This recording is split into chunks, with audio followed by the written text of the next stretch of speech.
ఏదైతే నీకు అప్పగించి ఇచ్చాడో దాన్ని నువ్వు కాపాడుకోవాలి. కాపాడుకున్నప్పుడు అక్కడ దేవుని లేఖనం తెలియజేస్తుంది. ఏమన్నాడు చూడండి, నీవు ఏ పని పూనుకొనినను ఎక్కడ తిరిగినను ఎలాగ ప్రవర్తిస్తామంట?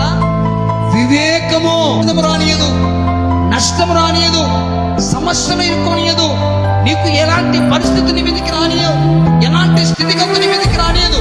అనగా వీటన్నిటి నుండి ఆయన సంరక్షించి కాపాడగలిగినటువంటి విధానాలు.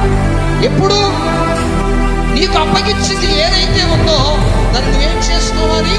కాపాడుకోవాలి.